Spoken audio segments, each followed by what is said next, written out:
Hello and welcome. My name's Naomi and we're here for another Lesflicks Live.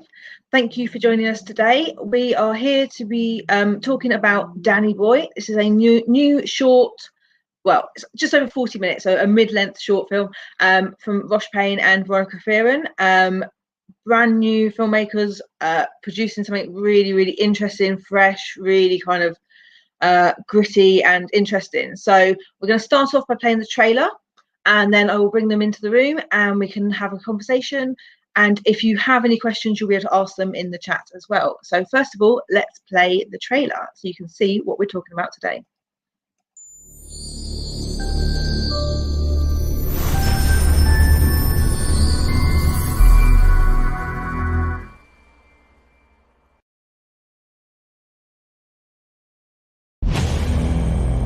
It was classed a GBH, but it was an accident. Where do you lot think you're going? You look pretty when you laugh, do you know that? I swear I'm gonna knock him out one day. Watch. She's there thinking he ain't coming out till he's an old man. Benny's being released any day now. Yeah, you're running your mouth and walking away at the same time. Huh. You like her, don't you? Oh, fuck off the creep. We're just friends.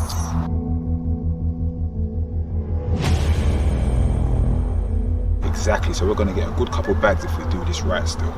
I can't take this prick chatting to us like we're dickheads. Do not piss me off. You have no idea what I'm capable of. Do you know how to look after yourself? I told you, it can be rough out there, you know. I'll be fine. So it's 100% finished? Yeah, it's over. Imagine getting lifed off like that, and CJ's out here opening up clubs and buying properties.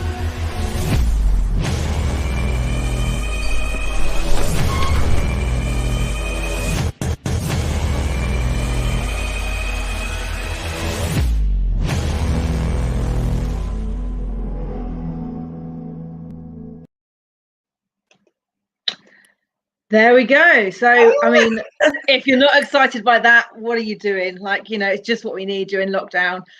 So I'm joined, as I said, with Roch and Veronica. So thank you very much for joining us today.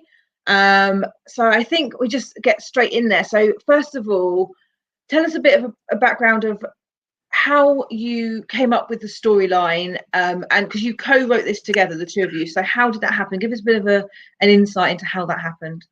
So this is, I'll take you back about maybe 2.5 years ago. I was at home. This is long before I knew about Lesflicks. And I was looking for... then. Oh, right then, okay. That's great, perfect. So I was looking for like an LGBT film to watch on a platform and I just couldn't find anything good. I wanted something to watch it from London and I couldn't find it. And I was just like, oh my God, like why is there no good like LGBT content? Like what is this? And then I just got into my head and I was just like, well, maybe I should just write one and you know, maybe I could, you know, it could be a film and, you know, this is all like how it started. And then I, you know, started to write it. I knew what it was going to be called and I just kind of took it from there and it was great. And then I got stuck. So I was like, something was missing and I couldn't think what it was. So I just started to think about all the books that I really love reading and, you know, maybe I could get some inspiration from that. And one of the books that I loved, absolutely amazing book, was one that Veronica wrote. So I reached out to her and we hadn't met before. We just were Facebook friends from when I bought her book because I was a fan of her book. And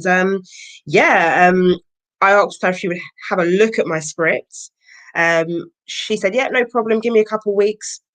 In a couple of weeks' time, she sent the script back and she'd like co-wrote some parts, added some bits, crossed some bits out. And I was like, oh my God, this is so much better.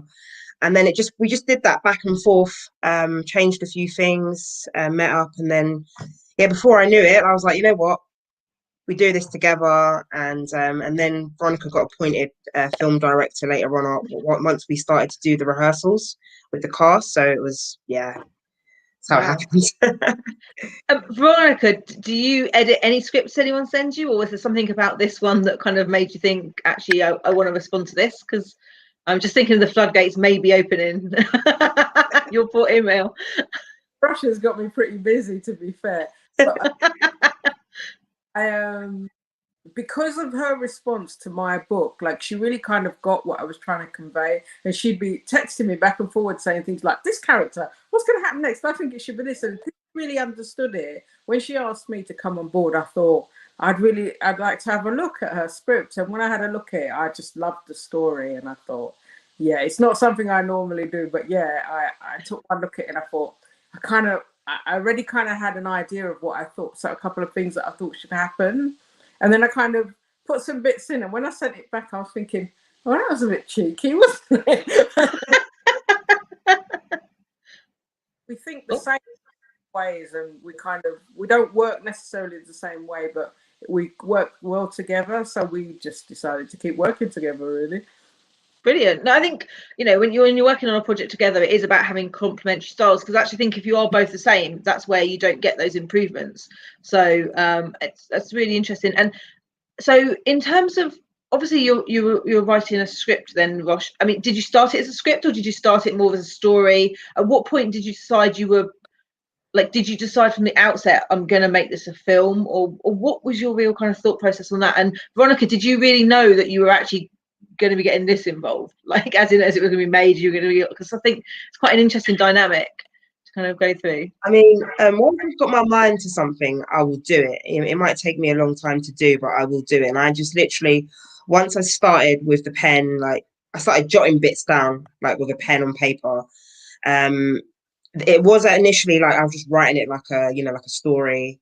This is going to happen. This is going to happen. And then I put it in a script format, which took a long time because I didn't have any script writer or anything. I was doing it all by word, which I won't do ever again. And then we went like that. But it was just, it was phenomenal. Like, but I didn't even though like it started like that and we got to here, like we both didn't expect none of this. Like, Absolutely, yeah. And I didn't expect to be that involved, but actually the more that, like when I went to rehearsals, I really liked what I saw, and sometimes I'd have ideas, and she was just so open to that. She wasn't, a lot of people would have been like, nope, be quiet, sit in the corner, don't speak, but she was really, really open to that. And we could bounce off each other, which was really good, and I'm sure it helped her just to say things to me, and me say, well, think about that or that, and we just actually really worked well together, and it just kind of developed from there. And then there were times when I thought, I feel like I can see how it should look already, and so I would just kind of take over, and she would just let me. And there were times when I stand back and just kind of watch what people are doing and let them do it themselves. But I really enjoyed that. Actually, that was my first experience of directing. And do either of you have any experience or education or anything in the kind of film industry? Well, myself, I didn't study film or anything like that, but my previous job, I worked in events, and a lot of the events I worked on were film premieres. So I was kind of like in that kind of world, like planning the premiere events and being on the red carpet. So that gave me a little, ooh, I like this, you know what I mean? But you were seeing the good end of it, though. You were seeing the polished. Yeah. Yeah, that was a nice part of it. But just being in that world, you just want to be. I wanted to do more. I wanted to be more like, okay, this is me. This is what I can do. And yeah, Veronica, like, working with her and her being a co-writer, and it's obviously making a film. It can be really, really stressful.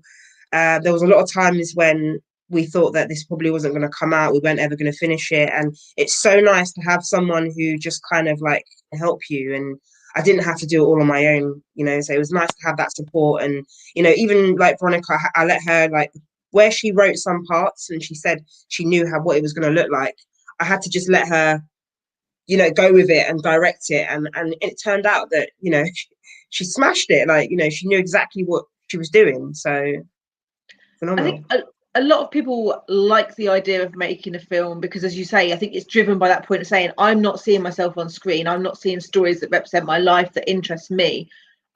It's quite inspiring to hear, both of you got no experience and you just went out and did it. 2.5 years actually isn't that long to make. I mean, it's particularly because you've made a 40-minute film. It's not like it's a 5-minute or a 10-minute or 15-minute film. So you should be really proud of the fact that that's actually a really, quite a quick turnaround in reality. In terms of getting it made then, so the biggest challenge we have, I guess, is always kind of financing these things. So tell us a bit about the journey. Like, obviously you've got your script. how did you work out how you get the money to make it, and how did you kind of work out what you needed and equipment and things? Like, was it as easy as you'd hoped, or were there any particular challenges? Did you have to be creative? Lots and lots of hurdles. You know, what we did is obviously the most important thing was just to get the script done. Once the script was, I think before that we finished the script, actually, we'd already casted, so we had some of the cast already. So that was done, and then obviously in regards to filming and finding the right camera crew, I think there was a few changes in the team, but everything was funded, you know, by myself. So you know, like, wow. But you know, you've got to take into consideration, like, you're paying for like sound, you're paying for your videographer, you're paying for certain places you're filming, and you know, like clothes, you got to pay for that. You know, lucky for me, my girlfriend's a makeup artist, so I didn't have to pay for makeup. But you know, even like, you know, with what happened in the film, and you know, there's some scenes when there's blood and things like that, you know, that was all, you know, my partner doing that, so that was great. But there is a lot of costs involved, traveling, you know, food, lunch on set, things you don't think about. It all adds up. But you know, we got there in the end, so that was good. Arranging as well, and actually Rosh is really quite good at like getting things done and getting things together, whereas I'm more like an ideas person. She's more like she'll just get it done, and I literally get messages from her on a daily basis. She's a rabbit, like, that doesn't stop. Like, there's ideas coming every day, there's things she's doing every day. Like every day she'll send me a message of something else she's done, so she's just like full of energy. So it's really easy for me to work with someone like that. Great. Yeah, and I think that's the thing, isn't it? It's like when you're doing indie production, you say there's costs for everything, and that does often mean you end up doing a lot of things, which I think is probably worth mentioning here. So I think, Michelle, writer, director, editor, and actor, and that's not actually everything either, because I think there's also like casting director and many other hats. Did you originally think you were going to be casting all of these roles to other people, or were you quite keen to be very close and do a lot of stuff yourself? I mean, when we first initially started, the team was very, very small, so people came along and helped. But yeah, like I didn't realize I was going to be as involved as I was. But it was nice, you know. Like I'd say there were parts that I directed, but that was more Veronica. I was more like the writer, and also I was focusing on my lines as well, because I actually appear in it too. So that was also, you know, I can't be criticizing other people when I've got to get my stuff together. Yeah. And you also had some help. There was two other people that helped direct. You had Victoria Petrova and Ant Jackson. Was that for particular scenes, or was that because you were both new directors, you wanted someone? Because I think one of those two had some experience directing and one didn't, if I believe I'm correct. Yeah, so Ant actually didn't end up working with us in the end. Okay. But it was Victoria. So Victoria did one scene. She directed one scene when Danny and Lola were together in Lola's house. And yeah, then we changed teams just because they didn't, you know, like there was a lot of delays with like, you know, getting the right people available the same days and things like that. So in the end, we had to just get a new team in and just kind of really set like, okay, we need to film these dates, do this, and it kind of flowed from there. So that from Victoria did one scene, then Veronica did the rest of the film. Okay. Yeah. I mean, and that's often the challenge with indie film, isn't it? You kind of when you've got limited budgets, people get offered other gigs that pay more, and suddenly they're not available, and you're just sitting there going, oh, okay. And you have to just adapt and change and move on. Yeah. And I think where we hadn't done anything before, I think, you know, when you've got people that are experienced and they've done other things, and then they probably can't see the vision like how you can see it. It's difficult sometimes, but then, you know, like I said, we got a new team on board, and everyone saw the vision, and it was literally, I think once we got the new team in Veronica, we did start to have fun, didn't we? It started to not be so stressful, and yeah, it was fun. Thinking about how in the beginning, I felt like there was a kind of a struggle between listening to people who are more experienced than us and actually knowing what we wanted. Okay. not that they were doing anything wrong, but it was just we were very much listening to what they say and looking at. But in the back of your mind, you'd be thinking, "But I really would like it to be over there," or, you know. Like, and it helped us actually that we had to kind of move forward and do a bit more, take a bit more on ourselves. Like I'd had no experience, but I've had one acting thing. I had a walk-on part in Different for Girls. Okay.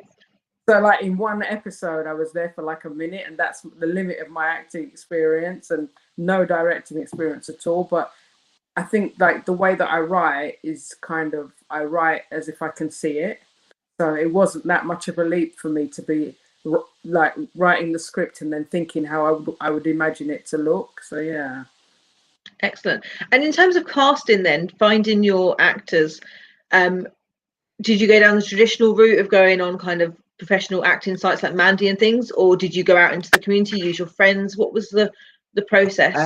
So before Veronica came on board, I was doing the casting and it went viral. So I made a nice little poster, you know, LGBT film, and you know, a lot of people reshared it, which was quite good. A lot of influencers, a lot of the Soho bars shared it. And then I was getting like so many emails of people wanting to like come and audition, and I'm not gonna lie, it scared the life out of me because I was like, oh my God, like I've got 100 emails. I have to do this now. This is real. This is actually happening. And yeah, so some of the people were professional actors coming in with headshots and their agents. Some people had never acted before. Some people had like, you know, go to college and have done some classes. It was just all different levels really. But you know, I had an idea of, you know, the characters I wanted. I knew kind of like how I wanted them to look. So yeah, we got there in the end. So, but it is a mixture. Some people are professional and some people weren't. Yeah, it feels really authentic. I must admit, I watched it and I was just like, I don't know, I think you've got a really good look and feel, and it really works. And I think, you know, it's for a first production, for a low budget production, I think you've done an amazing job. And I think it's really it's captivating, and actually almost it ends and you're like, when's episode 2? I know. It feels like it's like, you know, I mean, it's 40 minutes, so it's slightly shorter than say like a half-hour TV show that you might see, but it doesn't drag. It goes really quickly. It feels like it's a TV episode, and then you're just like, oh, next episode, oh crap, that's it. So you know, you've done a really good job to kind of leave it open for more, which I think is really interesting, and hopefully people will get behind that as well and see, you know, want to see what else you can write, because you've definitely got stories there to be told. I'm going to open up a little bit to the floor because I've had a couple of questions come in. So Molly on Facebook is asking, how was it not only acting but also directing at the same time? So we've touched a little bit on that, but like, was it a case of you directed when you weren't acting, but then when you were in acting, or how did you kind of balance the two? I didn't act. Yeah, no. So I did a little bit. I'd say to Veronica, like, you know, maybe we do this, but it wasn't. I wouldn't say really I was the director. It was more Veronica. Like, I let her do all of that because I'll be honest with you, like I said, like she commands a room and like the cast listen to her. If I say something, these guys are not going to listen to me. So I left all the directing to Veronica, but actually acting, you know, acting is something I've always wanted to do, and you know, to the point where I actually did an acting course at City Lit College. I did it in about 2016. I did a course for like 6 months, and they really taught me, you know, I thought I could act, and then when I went there, I learned so many different acting skills, and you know, just like little things like when you don't need to shout to, like, you know, command attention in a scene. If you know, there's other things you can do, you know, facial expressions, you know, and that's kind of what I learned, and I really wanted to put those skills that I learned to use. And you know, throughout the whole casting, I really thought, you know, I was going to play Danny, and I thought, you know, I want to be Danny, and that was it, you know. Then, you know, obviously when we did the auditions and Naomi came in as Danny, she had a great look, and it worked better, so I had to step back, and yeah, I took the role as CJ, which I think worked out in the end quite well. How much of a decision was it you to step back, and Veronica, was that also partly you directing and saying step back, or? No, made that decision, but one of my favorite scenes is CJ in the bar, being bribed and threatened by Sorrel, and I really thought she acted that really well. The timing, the expressions, everything. I really liked that scene. It was one of my favorites. Yeah, I think she made a good CJ. Yeah, So, I think it worked out. Yeah, and talking about the bar, so for anyone who's been to London, been out in Soho, what I really liked about it as well is actually you've featured an actual LGBT bar that does exist in London. So people that watch this film and go, oh, that looks nice, where is it? You know, you've used Kubar. I'm sure they'll like the name check, and I'm sure for that. But you know, was it important to you to use authentic spaces? And how did you choose where you shot? Were you controlled a bit around budget, or were you able to choose and get where you wanted for all of your scenes? It's a bit of both. I mean, I do know Cuba quite well. I've worked with them before. Yeah, it was. I knew that they'd probably say yes, but also that's a bar that I always go to. Like, so when lockdown's over and like bars are all open, like if you go there, you'll definitely see me in there because I'm always in there having a drink, having a cocktail. So, you know, it is authentic in that respect. You will see, I don't own the bar, but you will see me in there. And yeah. Yeah. And I wanted to, you know, have a real genuine, you know, LGBT feel to it. You know, like I said, I say all of the cast but one are LGBTQ. Only one person is straight, and he actually plays a straight character, but everybody else is part of the community. So it's, you know, it's quite important to kind of have that, you know, the bar in there, you know, that was important to, so people kind of think, oh my God, like I know the actors, I know that bar, you know, it's nice. Yeah, no, that's really good. So Molly wants to know, what made you choose the story of people doing community service? Do you know what? My favorite shows, like back in the day, was Skins, Misfits. I'd say now Sex Education. I like those kind of like teen kind of like dramas. So yeah. I think you could probably tell that I've probably been inspired by all of those shows together. 100%. So, yeah. That's where it came from. Yeah. Veronica, for first directing opportunity for this, is it something you'd actually thought about doing before, or did this literally come out, and would you do it again? Definitely doing it again. In fact, I almost feel like once I wrote my books, because I wrote a series of 5, I didn't feel like I wanted to write anymore. Like I felt like I pretty much said everything I think about the world in the 5 books sort of thing. And then when I got the chance to do this directing now, I thought, yeah, I really like this. I feel like this is the direction I'll be moving in. I'll still be writing scripts and stuff like that, but I think directing is really kind of caught my eye, actually. Interesting. Yeah, there's a few authors in the LGBT community who end up kind of this movement into film, and some stick with it and some don't. But I think there is this kind of, it's that balance, isn't it? It's still creativity, but it's a different type of creative. And I think with film, there's a bit of a bug because you do see it in a different way. Having it on screen is really interesting. So we've also got Lena says she'd definitely like to see more. So no pressure at all. But yeah, so in terms of the storyline, I did, you can definitely see your inspiration there, as you say, Skins and things. It's definitely it comes through, and it really kind of just quite refreshing though. It did feel like it's not something that you see all the time, and I think that's what I realized. I mean, I watch a lot of queer content, as you can imagine, but it did feel like it was like, oh, this is really interesting and it's different, and it's a bit kind of like it had you kind of sitting and kind of watching and really paying attention. I think a lot of what tends to get made is a bit more relaxed, where you kind of can just distract yourself, end up watching TV, something else, or playing at your phone. It really drew you in, and you were really kind of in the story. And I think that's a combination of having a good storyline, having good action happening in front of on the screen, and having something that really kind of you want to buy into and you want to believe. So I think for a first film, it's a really you've done a really good job. In terms of other ideas, so have you been writing more during lockdown? I mean, is it a case of like as soon as you can, you're ready to make your next one, or do you need to kind of like claw back some money from this one first? Like, how for the audience to know, like, what can they do as well to help make the next film more of a reality? Roche's projects at the same time. So one day she'll call me and say, I've got an idea about this one. The next day she'll call me and go, an idea about the other one. And it's kind of how her mind works. And actually my mind is a little bit like that as well. It's like you get inspiration from all over the place for different projects. And you seem to have about 3 going at the moment, Roche?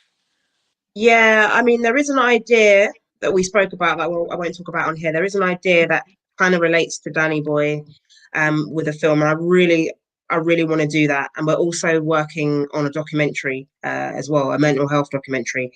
So I'd say 2 projects, Veronica, 2 projects at the moment.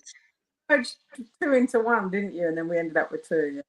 Yeah, exactly. So you know what? It's. I mean, I have wrote down some stuff, but where I'm in lockdown and I haven't really been able to get out and see anyone, and I get inspiration from like being on the tube and looking at people, and then I'll start to write a character based on someone I've seen, how they walk, they talk, you know. So I think being locked down, it's quite hard to kind of get that inspiration of characters. I can write a little bit, but there's only so much I can write. So I think once we're allowed to go out and I can be around people, it will come out of me a bit more naturally. So I guess at the moment we're just doing the research for the mental health documentary. But yeah, there is something I am working on. Obviously, like us making Danny Boy, it kind of gave me an idea of, you know, like budgets and how much things are going to cost. We have applied for some grants as well. So there's that. And we've also submitted to some film festivals, Danny Boy as well. So there's a lot going on. Yeah. So I guess that's the thing, isn't it? Your eyes are a bit more open this time round. So you kind of have a bit more of an idea of what you need to make the next film happen. It's funny. Yeah. Roche needs people around her to write, and I need nobody around me to write. So it's quite interesting that we're like in that way as well. Yeah, because even like you know, like for example, Danny Boy, some of these characters in community service, like some of them are like people I know of, you know, some of them are people I saw on the street and I was just watching them, and I stare at people a lot, not because, you know, I'm weird, it's because I'm trying to like make a character, you know, come to life. So yeah, I guess we have our different styles. Yeah. So Molly has said, what scene did you have the most fun filming? Loved the bloopers at the end. So that's a question there from Molly. I should put it up. Any particular scene? Let's Veronica, have you got a favourite scene? I really like when CJ is interacting with Sorrel, and I also like the hammer. No, actually, I like 3 scenes. I like the hammer scene, and I also like violence at the end because it was. Put a lot of work into the choreography of that. Actually. Yeah, I mean, that does sound a bit mental. That why would we like the ending? I know. But honestly, when we shot that, like, it was phenomenal. I didn't even see the ending. Like, I saw the beginning bit when they were walking, and I was there for that. I ran back home to get a jacket, and when I'd come back, when we were watching the film for the first time, I hadn't seen that bit, so I was like, oh my god, do you know what I mean? I was like, what the hell? I hadn't seen any of it. I was just so shocked. Like, I was like, wow, this is I love is the bad date. I love that scene. That was the bad date as well was really fun. But I think where we spent so much time doing the bar scenes, because we filmed the bar scenes first prior to COVID, all the bar scenes were done. So, you know, we only had to do the outside scenes afterwards, after we were allowed to go out after the first lockdown. And I think when we spent so much time on that, you kind of forget that this film is quite a serious film. Like, I forgot. It just felt like a comedy all this time. And then it's like, you see the ending and you're like, oh my God. Wow. Yeah. So yeah, for filming, did COVID affect your filming at all? I mean, it must have had an impact. Did it make it harder? And because particularly it was the beginning of lockdown, was there a point at which you were like, we can't do this, we're going to have to stop? Or were you always like, we're going to have to make it work? We got really lucky because we filmed all the inside scenes before the lockdown came. We were really lucky. And then as soon as Rosh said, as soon as the first lockdown was lifted, we quick got out there and did all the hours. So there was we cut because we just there wasn't the time, and we had time pressure now and stuff, and so there were some changes that we made at that point. On that note, Lena says, "Are there any scenes that didn't make it to the screen that you wanted to but couldn't?" I mean, that's what kind of things could we have seen? I mean, there was meant to be like a more dialogue between Danny and Lola, and in the script, they kind of spend more time together, kind of getting to know each other after the scene where Lola gets attacked and Danny walks her to a cab station. She was actually supposed to walk her home, and there was more dialogue and more of a build up, and there was also meant to be some more kissing scenes, but with COVID, like we didn't want to. We just said no more kissing scenes, and luckily we did that kissing scene before. So there was meant to be more passion, more dialogue, and there was also meant to be we were going to make what was that? We wanted to build that relationship a little bit more. Yeah, there was a chance to do that. So it was always quite a bit too quick, but we had no choice really. And then there was the probation officer and Ravi, where they were supposed to have like a little love affair, but we decided to cut it. We didn't have a lot of time to do that. So right. I don't think it. I mean, yeah, it would have been nice to have. I think anyone's like more intimacy, more kissing and stuff. But I don't think actually. I think you did quite well. Like it didn't feel like anything was missing from the storyline. You still managed to make a really kind of decent length film. So I think you obviously the luck was clearly with you then to have had all those indoor scenes done. Was I mean, that could have been a bit of a nightmare, I guess. And obviously to know that everyone was still around as well is probably quite a lucky thing, to know that you didn't suddenly find you'd lost people. Well, we did actually lose a couple of characters. We had a different person playing Alex, but they kind of couldn't do it. We had a few more characters, but I think with COVID, we had to make some changes. And as I said to you, my girlfriend is a makeup artist, and she ended up playing Alex because, we'd lost the Alex, and she came in, and although there were changes, like, when you watch it, it kind of feels like that's what it was meant to be like the whole time. So I'm really happy in the end with all the changes. COVID kind of delayed us. I mean, we did have to cut some scenes, but also the length that it took to make the film, that was like start, stop, start, stop. But we got there in the end. Luckily, like Veronica said, we filmed all the bar scenes, so there's none of these horrible screens everywhere. It looks nice and slick, and then everything else was done outside. Great. And if anyone else is watching and you want to ask any questions, do so, and we will ask them. So do just put them in the chat in case you've joined a bit later on. Is there? So what I guess what I'm interested to know is how much, because I think most people when they write from personal experience or from that wanting. So how did you find the balance on writing something gritty? Because obviously, as you say, this is quite a heavy, really, it's quite comedic, but it's also got a heavy kind of message to it. Were you aware of kind of like positive representation and of like, what you're putting on screen and how you're making kind of your community and come across? And was that kind of conscious in your mind, and was that something you were really keen to make sure you put into your writing?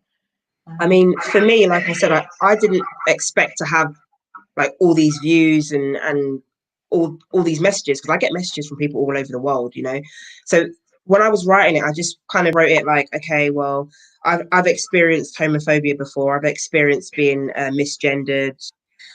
So a little bit was like, some of my experiences in there. And then, like the bad date was like something I'd, seen, and, my, friends' stories and stuff like that, but yeah, a little bit was my personal experience. So yeah, I was mindful that, I wanted to show like how it could start off really small and how it can escalate, like I'm sure when it started with the bullies, the gang, they didn't set out, that wasn't what they were going to do initially, but you can see how it escalates from one thing and how it influences as well, So that's for me. Veronica, how do you feel about that one when the writing? I always like bit more gritty with my writing. I really like stories that are everybody's so successful and everybody's doing great, everybody's in love, and that's the end of it.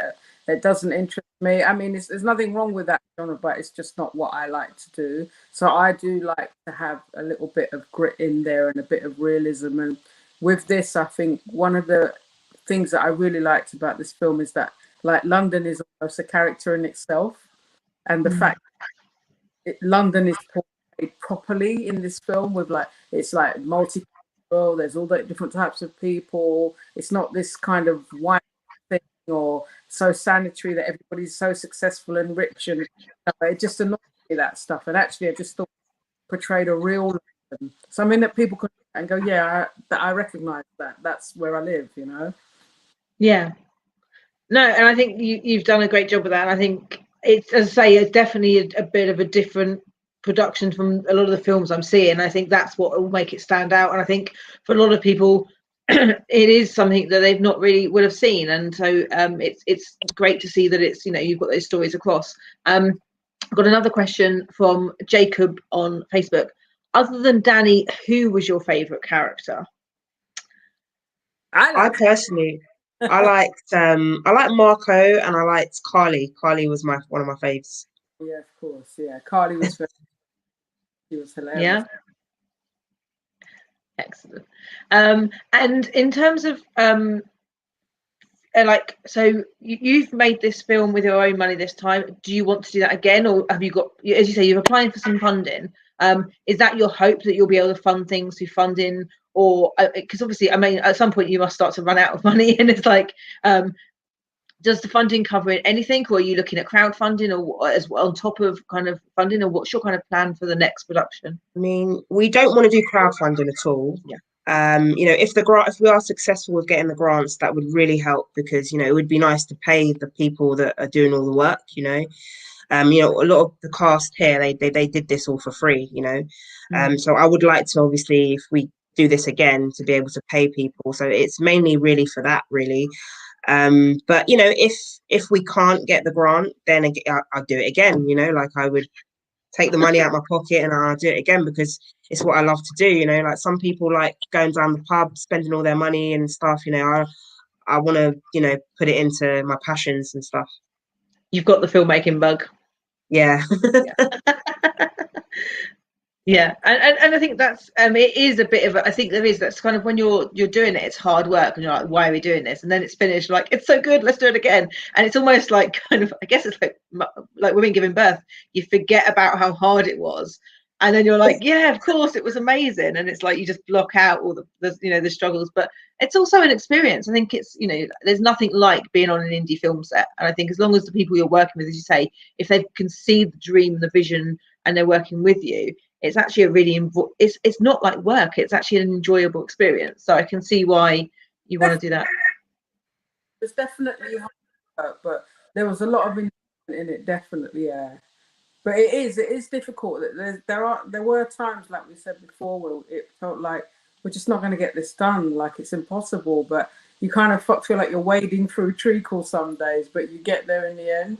And like the long days on set, you know, I know Roch hates that because she likes to keep moving all the time. Yeah, I'll be honest with you, that wasn't the fun part for me. Like, obviously, you're on set from, like, there was one day, didn't we do like 10 to 11 or something, and you're just it's a lot of waiting around. It is actually a little bit boring, if I'm honest, being on set. But like I said, like, you know, at the end, so rewarding. You know, like, it was I think I was on a high for about 2 weeks when we dropped Danny Boy. Like, I just couldn't stop partying. I was just it was the best feeling. I had people from all over the world, America, South Africa, Australia, reaching out to me and giving me feedback and telling me when they've received homophobic experiences.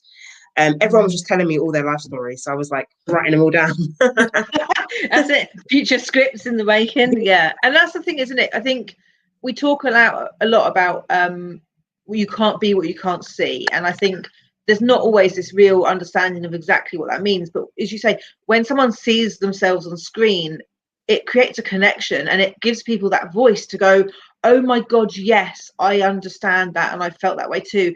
And it helps people to vocalize sometimes what they're feeling or what they've been through, whereas other times I think it's just me, I'm in this alone. And that's so powerful. And that's why I think, it's really interesting that I think this, the story doesn't shy away from difficult issues that are really prevalent, I think, at the moment, not just in the UK, but as you say, around the world. Yeah, no, definitely. And we also wanted to give, a platform to anybody that wants to get into acting. I mean, it's very, very hard. Like, I know I've tried to do some acting in other, situations, and it's always been quite a struggle to kind of be noticed. And I wanted to kind of like open it up to like anyone that wants to act, anyone who's ever thought about it, come down, come and audition.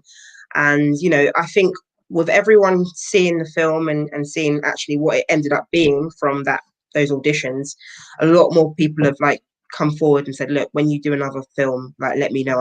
I want to be in it. I want to be a part of it. I'll help out. A lot of people have come forward now, and it's nice. And I want to still always be able to do that and give people an opportunity, as long as they're willing to obviously put the work in. Why not? I'm not looking for polished professional actors, and obviously it would be nice, but not every single project. I'm looking for, actors that also, are keen to learn and develop, and and if we can do that, then because I absolutely love the rehearsals. That's my favorite part of the whole thing, really. Yeah, I agree. And also it's just there's so many of us that have talent that are begging at other people's doors, and begging at other people's tables, and it just irritates the life out of me. And actually it's nice to do something yourself, and then you can bring as many people in as you like, because everyone who was acting in that did really well, and you couldn't tell who was professional from who wasn't, as far as I was concerned. I thought they were brilliant. Yeah, and I guess the good thing is I think it gets easier because now you've got your first film, so people can see what you create, and I think that hopefully will make it a little bit easier. Your first film is your toughest, because obviously no one really has any idea of your style, what you're kind of thinking. It's very hard. Not many people can translate words into pictures. So hopefully that will mean that, as you say, people watch it and like, pick me, pick me, pick me. So that's a really kind of, I think it's a testament that you've made something interesting, that people are coming forward and going, I want to be in your next kind of film after your first film. So congratulations. It's definitely a very enjoyable film. I think everyone needs to go and watch it if they haven't seen it already. I do recommend to go and see Danny Boy. So in terms of is there anything else you'd like to share with the audience or with anyone about kind of the journey, or if anything people can do to help support you at the moment and your current and future projects? I'd say just, if you want to support us, just follow the Instagram page, DannyBoyMovie_. Subscribe to our YouTube. The more people that subscribe and, show support that way, that it's always going to get us more noticed, really. I mean, like, I'm very, very hopeful for the future in terms of, casting again for another film. I think it was quite difficult in some aspects for Annika to keep the momentum going, because people hadn't seen anything that we've done before. Yeah. But whereas now, that's quite a hard part, keeping momentum going. That's a job within itself. But now I think, like, people can seeing this, they know exactly what we're capable of, and I think I'm hoping it'll be a smoother ride next time. Obstacles will come up against, but honestly, it's actually been overwhelming at times, the response, hasn't it, Rosh? I mean, particularly you, Rosh. Like, Rosh gets messages literally from all over the world, people telling her the most harrowing stories of what they've gone through, what the film means to them. And so it's quite an important thing. You almost feel the responsibility as well. You're not just having a jolly on set, you're actually portraying something that is really, really important to a lot of people around the world. And that's something I didn't know, because I didn't know we were going to have this response. So it's all come as a bit of a shock, but like, I think now we've had that, and we know kind of like there is an audience watching. We kind of know how to prepare ourselves, next time, I think, for sure. I definitely want to get a bigger team next time. And kind of like delegate some of the roles, because I can't wear all these hats all the time. Yeah. So definitely bigger team. Yeah, I just can't wait to get back to it, to be honest. I'm really, really excited. Good. Well, I mean, as Rosh has said, the biggest thing as an audience you can do is follow the creators, tell your friends.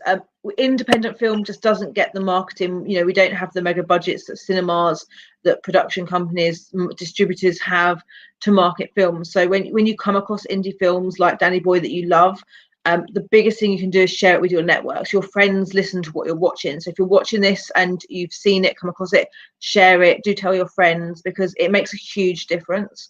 Most indie productions are crowd shared. They are marketed by the community. I mean, to be honest, that even applies to Netflix things. There's stuff on Netflix. They don't ever tell any of us there's a lesbian character in them. One of us finds it and you tell all your friends. I mean, so that, and yeah, and obviously it's a lot easier to promote a Netflix production. So if you imagine it's 20, 50, 100 times harder for indie production. So anyone watching, if you want to see more representation like this that's really authentic, the way we see more is by sharing what exists. So please do share Danny Boy, share this live Q&A so people can find out about it.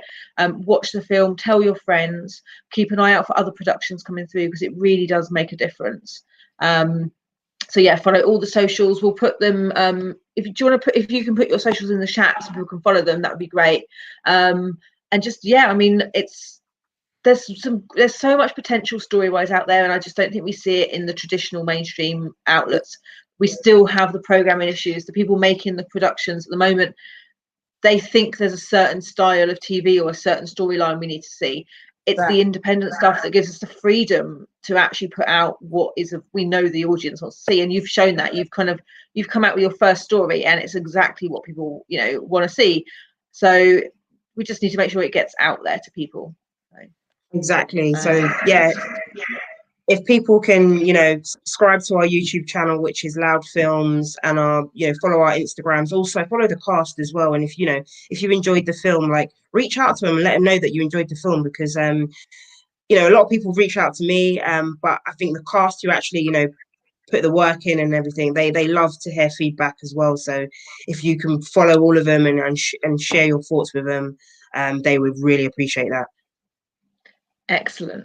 Thank you so much for taking a bit of a punt, trying something that you've never tried before, taking a risk and producing something that has just something different to offer, because I think it and hopefully will inspire others that, even if you've not done this before, pick up a camera from somewhere, write down a story, pull together some people. You don't need to have been to film school to see these things. You can give it a go. What's the worst that can happen? And even something you think is for yourself could become something bigger, and I think that's really inspiring.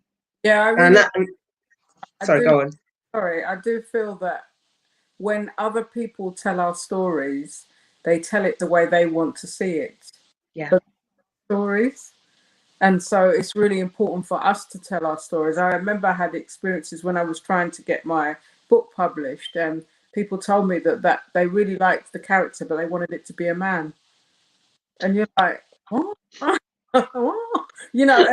And that just made me stop talking to other people, stop asking people, and just do it myself. And I think it is really important that we produce our own art. We're our own community. So why are we asking other people to produce our art? They can't do that. We can.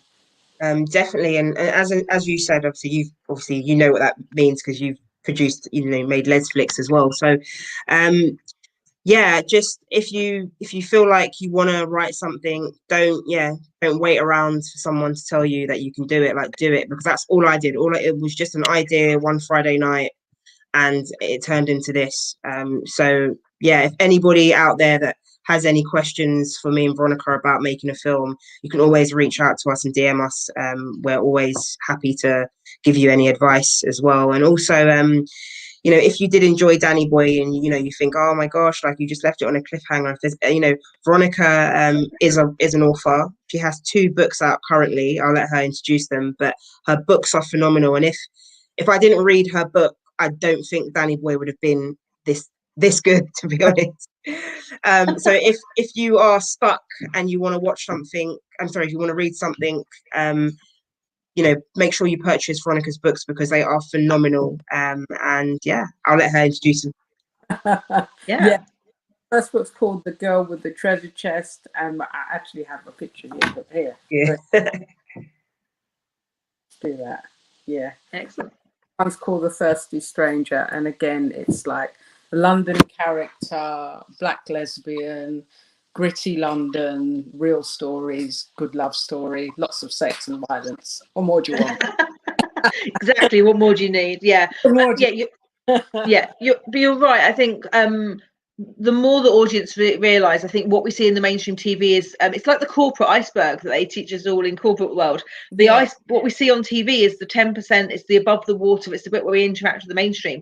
What we want to see is the 90% where we're under the water, where we interact with each other, where we're in the community, when we're in Soho, when we're in the nightclubs, when we're at events together. Those stories are very unlikely to ever make it into the mainstream because they're not actually mainstream stories, and the majority audience is mainstream, and so that's where you have to start looking for independent spaces to find those stories. That's why the indie book the Lesflicks section has gone crazy. It's because they're all self-published, because any publisher goes, oh no, there's no audience. Well, the Lesflicks audience tells you that, and I think it's the same with film. It's just a bit harder to sometimes get a film made because it's a lot more expensive than writing a book. But it's another form of just showing the arts, and that's why as well, the nightclubs, the independent creators, everyone in our community is so talented, and we just need to understand that it's supporting our community internally and acknowledging that we're all working really hard, and to share each other's work, because as soon as you step outside our community and go into the mainstream, it's not the same. It's filtered. It's got a different lens to it. Yeah, for sure. Absolutely. Awesome. Great. Thank you so much for joining us today. It's been a pleasure to hear your journey. I think it's really inspiring, and it's just good to have a chat and to find out how these things come to light, because I think it's just nice to have a look and see kind of what happened behind the scenes, because it's great to watch it, but it's easy to think, oh, that's just that was just something that was just made, and it's nice to hear how much love and passion and what went into making this production. So thank you so much for joining us today. Thanks, thank you for letting us come on Lesflicks as well. A great platform to be a part of. So we're very, very blessed, and we're very appreciated. So yeah. Well, I've made it to make sure it's easier for the audience to find the stories they're looking for. So, stories like what you've made are exactly what we need. They're relevant, they're authentic, they're interesting. And the more stories we bring on, the more audience can find them. And again, it means the creators are benefiting, and that's exactly why we exist. So I was delighted when you approached us and, to say you wanted it on there. I was like, that's brilliant. This is really, fresh and interesting. So it's, and again, that's that collaboration, that community, and that's what we need to just do more of. And I'm hoping actually off the back of the pandemic, there's going to be a lot more opportunities for the community to come together. I think it's looking for those opportunities that are going to come out now. I think there'll be more because they're going into a different world. Yeah. I agree. Yeah. Great. Well, thank you everyone for watching. We're going to play out the Lesflicks trailer so you can get an idea of what else is on the platform as well, for those that haven't come across us yet. And as I say, if you like Danny Boy or you like the sound of it, you've not seen it yet, watch it, share it, tell your friends. And we look forward to seeing you soon at another Lesflicks live event. They are all on our website, so please take a look. And until then, let's play the trailer. Bye.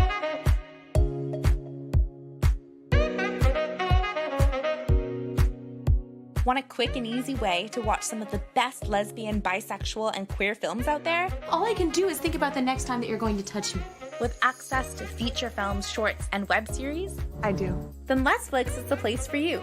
No way. This looks like a great space. For a low month cost, you can watch some amazing oldies. So you can't talk about your problems while I'm naked? It is a distraction. Somebody's having a bad day. And catch some great new content, all while supporting the artists directly. I am utterly speechless. After all, who doesn't love women loving women?